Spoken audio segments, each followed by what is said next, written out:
사도신경으로 우리의 신앙을 고백하겠습니다. 나는 전능하신 아버지 하나님 천지 창조주를 믿습니다. 나는 그의 유일하신 아들 우리 주 예수 그리스도를 믿습니다. 그는 성령으로 잉태되어 동정녀 마리아에게서 나시고 본디오 빌라도에게 고난을 받아 십자가에 못 박혀 죽으시고 장사된 지 사흘 만에 죽은 자 가운데서 다시 살아나셨으며 하늘에 오르시어 전능하신 아버지 하나님 우편에 앉아 계시다가 거기로부터 살아있는 자와 죽은 자를 심판하러 오십니다. 나는 성령을 믿으며 거룩한 공교회와 성도의 교제와 죄를 용서받는 것과 몸의 부활과 영생을 믿습니다.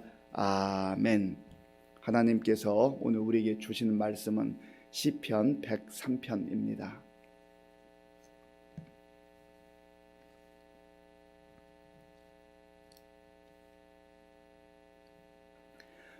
구약성경 876쪽 시편 103편을 교독하겠습니다. 내 영혼아 여호와를 송축하라. 내 속에 있는 것들아 다 그의 거룩한 이름을 송축하라. 내 영혼아 여호와를 송축하며 그의 모든 은택을 잊지 말지어다. 그가 네 모든 죄악을 사하시며 네 모든 병을 고치시며 내 생명을 파멸해서 속량하시고 인자와 긍휼로 관을 씌우시며 좋은 것으로 내 소원을 만족하게 하사 내 청춘을 독수리같이 새롭게 하시는도다. 여호와께서 공의로운 일을 행하시며 억압당하는 모든 자를 위하여 심판하시는도다. 그의 행위를 모세에게 그의 행사를 이스라엘 자손에게 알리셨도다. 여호와는 긍휼이 많으시고 은혜로우시며 노하기를 더디하시고 인자하심이 풍부하시도다. 자주 경책하지 아니하시며 노를 영원히 품지 아니하시리로다. 우리의 죄를 따라 우리를 처벌하지는 아니하시며 우리의 죄악을 따라 우리에게 그대로 갚지는 아니하셨으니 이는 하늘이 땅에서 높음같이 그를 경외하는 자에게 그의 인자하심이 크심이로다. 동이 서에서 먼 것 같이 우리의 죄가를 우리에게서 멀리 옮기셨으며 아버지가 자식을 긍휼히 여김같이 여호와께서는 자기를 경외하는 자를 긍휼히 여기시나니 이는 그가 우리의 체질을 아시며 우리가 단지 먼지뿐임을 기억하심이로다. 인생은 그날이 풀과 같으며 그 영화가 들의 꽃과 같도다.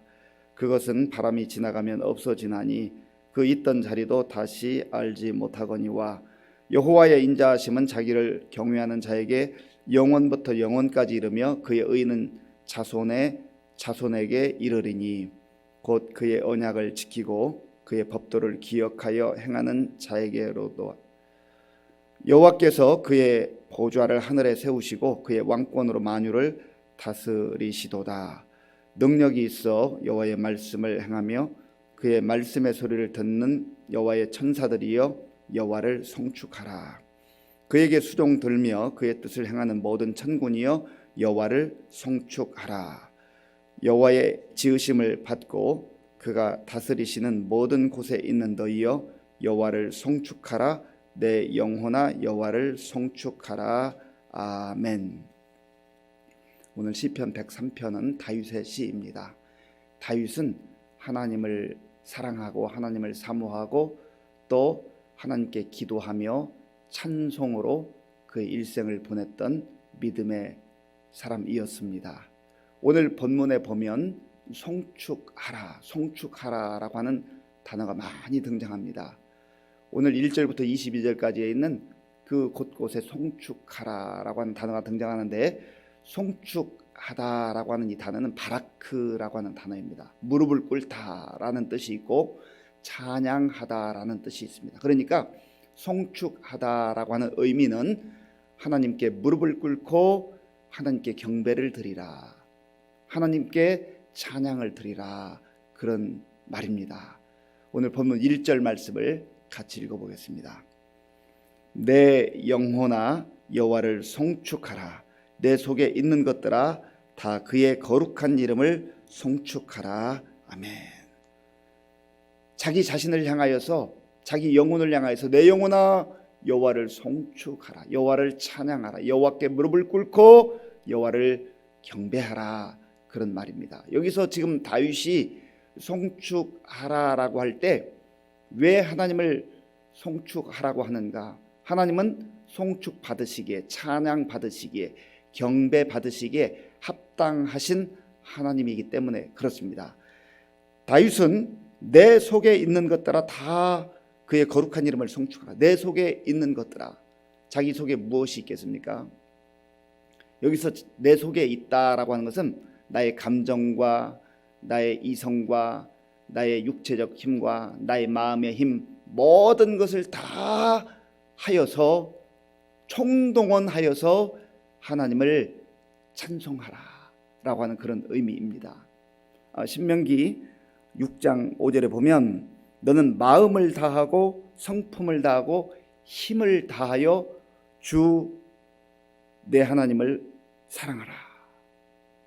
마음을 다하고 힘을 다하고 성품을 다해서, 그러니까 하나님을 경배하고 하나님을 찬양하고 함께 예배드릴 때 적당하게 해서는 안 된다는 의미죠. 그저 입술만 움직여서 입술의 고백만으로 그렇게 해서는 안 된다고 하는 겁니다.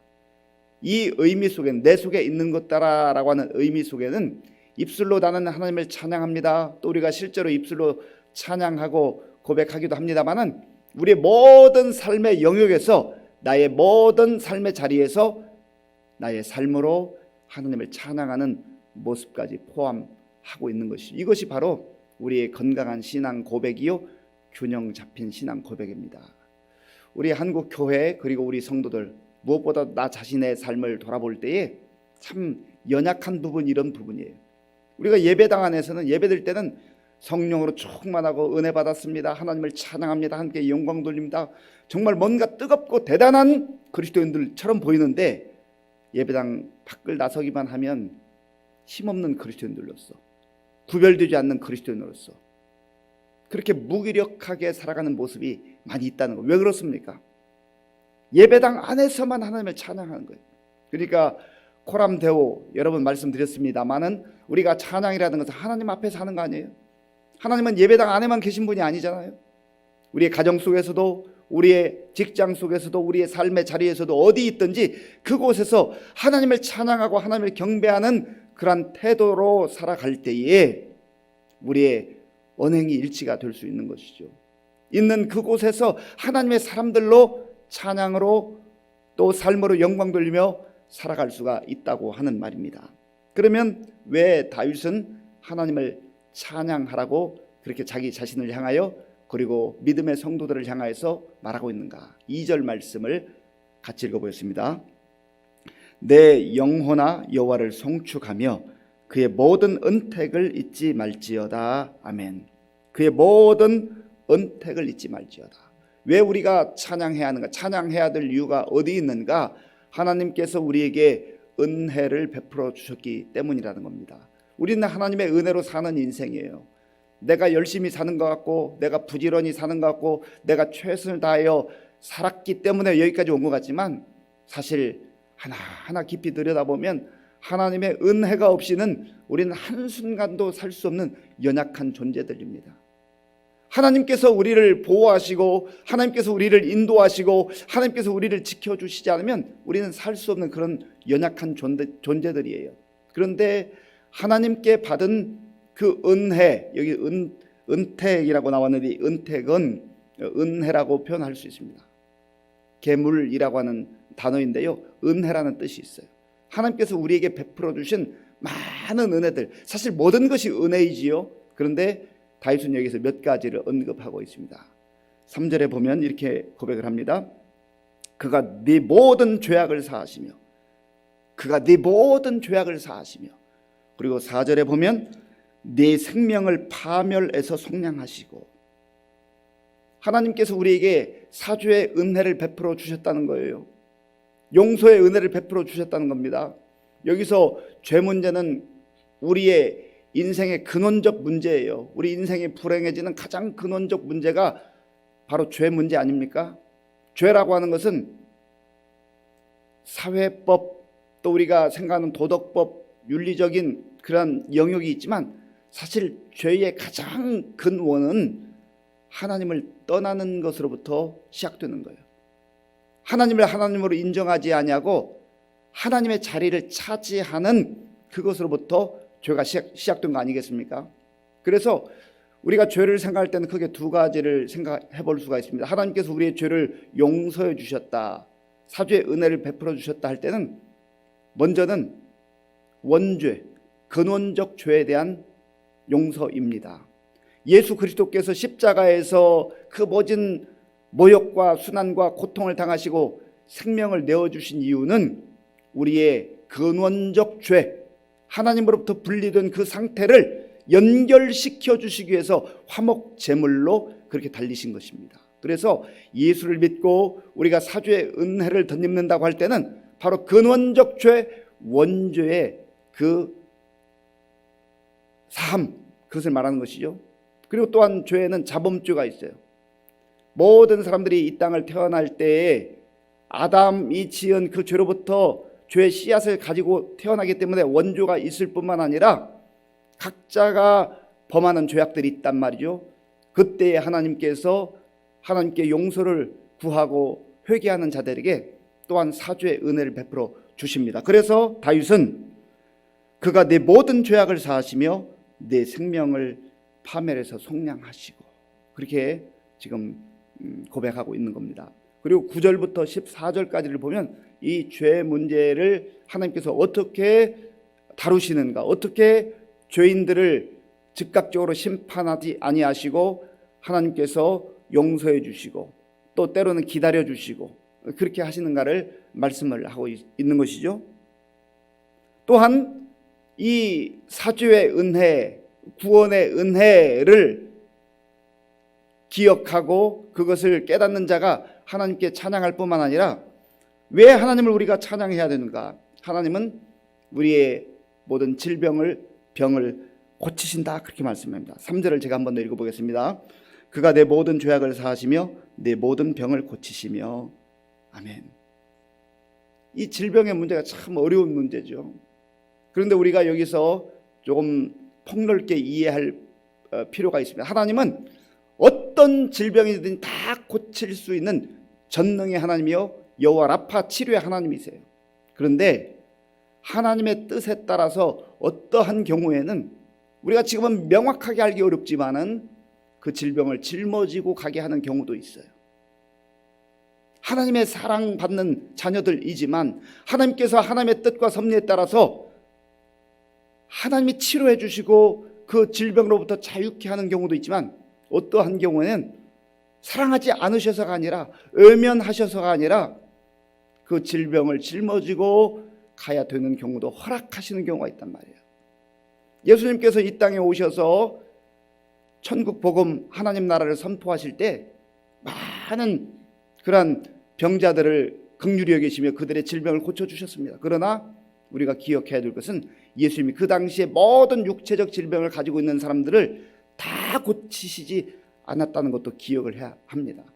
그럼 어떤 사람은 사랑하고 어떤 사람은 사랑하지 않아서 예수님께서 차별하셨는가? 그게 아니라는 거예요.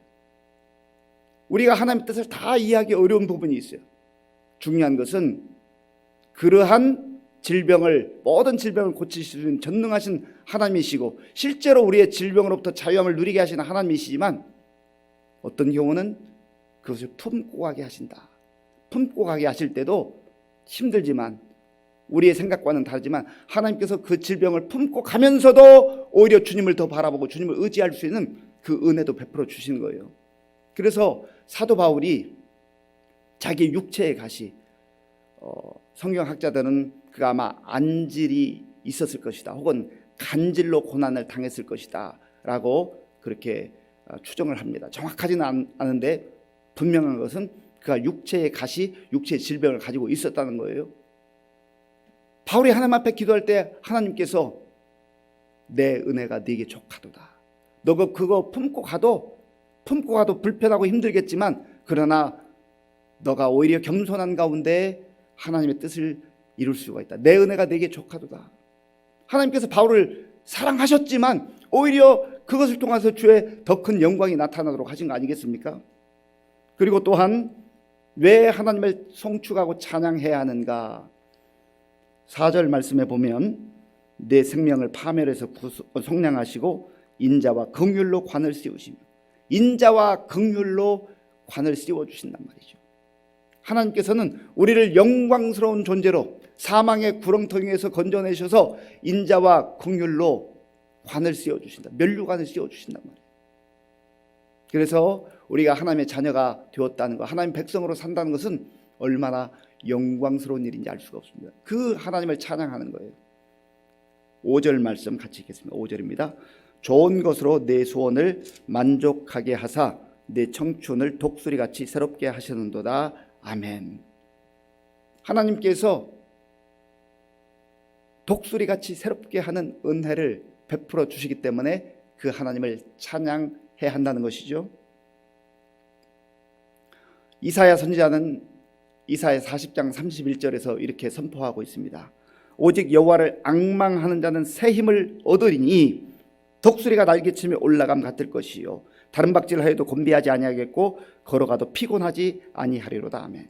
오직 여호와를 앙망하는 자는 새 힘을 얻으니, 여호와를 앙망하며 여호와를 의지하며 여호와를 바라며 사는 그 인생들에게 하나님께서 독수리가 날개치며 창공을 아주 힘차게 날아가는 것처럼 그런 은혜를 베풀어 주시고 그 힘을 주신다고 하는 겁니다. 예수님을 믿고 하나님을 아버지라 부르고 사는 모든 인생들에게, 하나님 백성들에게 그런 은혜를 주신다고 약속해 주셨어요. 믿음의 사람들은 다 이렇게 고백합니다. 찬송가 368장에 보면 마지막 부분에 주 예수만 나의 힘 되고, 주 예수만 나의 힘 되고 내 만족함 됩니다.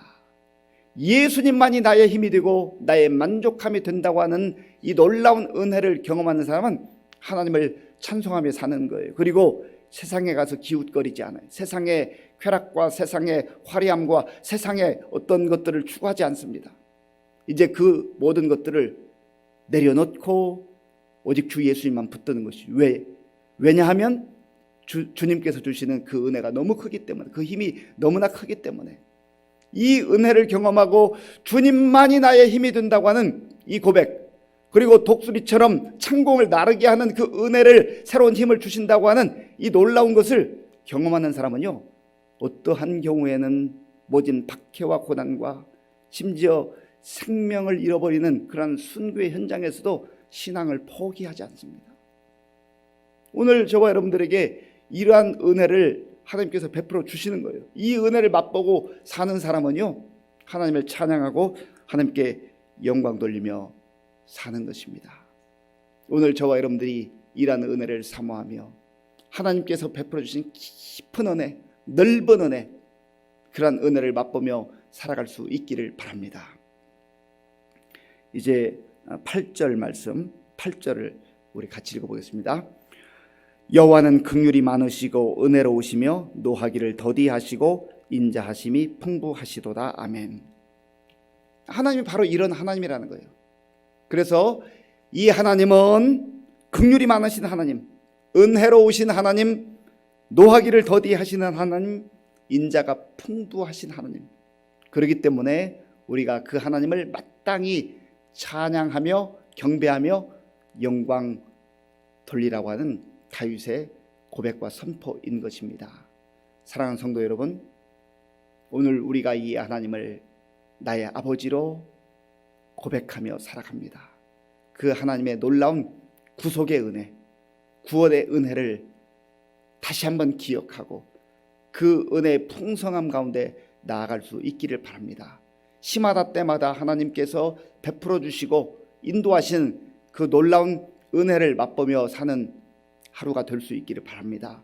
그리고 그 하나님께 우리의 마음과 정성과 뜻을 다하여 경배하고 찬양하는 가운데 하나님이 홀로 영광 받으시고 우리의 마음속에 하나님 주시는 새로운 힘, 정말 독수리가 창공을 나르는 것 같은 그 놀라운 힘을 주시는 것처럼 우리에게 하늘로부터 내려주시는 그 힘을 주실 때 그 힘으로 험한 세상 속에서도 담대하게 찬송하며 살아가는 저와 여러분들 될 수 있기를 간절히 바랍니다.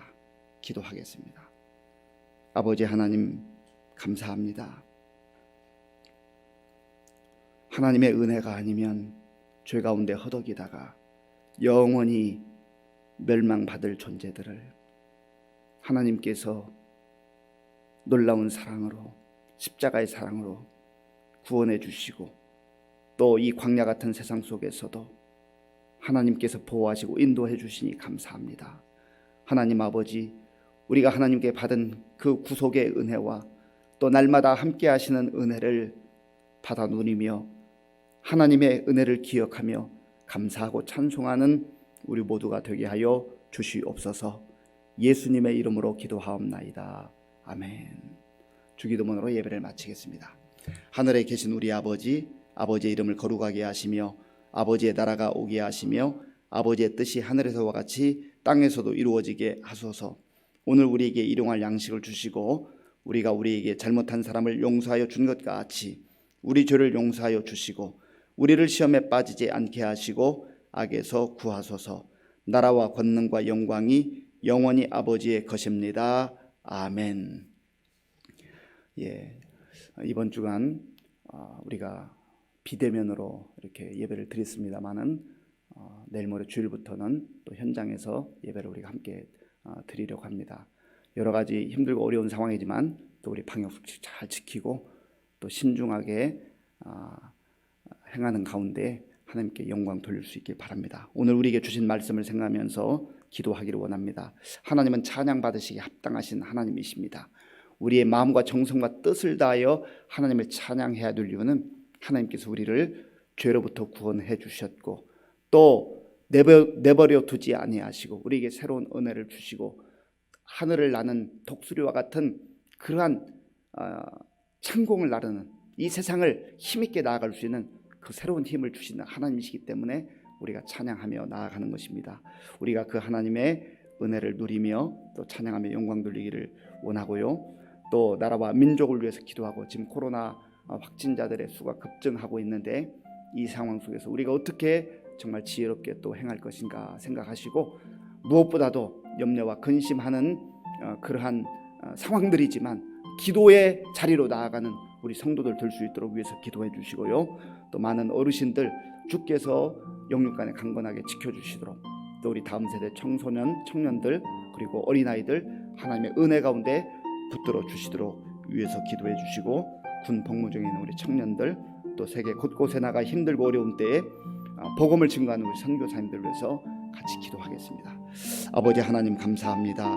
하나님께서 은혜를 베풀어 주셔서 오늘도 우리에게 복된 날을 주시고 우리의 마음과 정성을 다해서 예배드릴 수 있도록 인도해 주셔서 감사합니다. 하나님 아버지, 다윗은 내 영혼아 여호와를 송축하라, 내 속에 있는 모든 것들아 여호와를 송축하라, 그렇게 고백을 했습니다. 하나님 아버지, 우리도 하나님을 사랑하고 또 우리의 마음과 정성과 뜻을 다하여서 하나님을 송축하며 하나님께 경배하며 하나님을 찬양하는 우리의 삶이 될 수 있도록 주님 도와주시옵소서. 우리에게 베풀어 주신 놀라운 구원의 은혜를 다시금 기억하기를 원합니다. 하나님 아버지여, 구원받은 백성답게 하나님과 깊은 교제와 교통을 하며 하나님의 뜻 가운데 살아가는 우리 모두가 될 수 있도록 주님 도와주시옵소서. 아버지 하나님, 세상이 흉흉합니다. 하나님 아버지, 코로나19가 너무나 확산되어서 온 세계가 불안하고 또 우리나라도 정말 너무나 힘들고 어려운 상황 가운데 있습니다. 주여 긍휼을 베풀어 주시옵소서. 우리에게 하나님 아버지의 힘들고 어려울 때 깨어 기도할 수 있는 아버지의 기도의 열정을 허락하여 주시옵소서.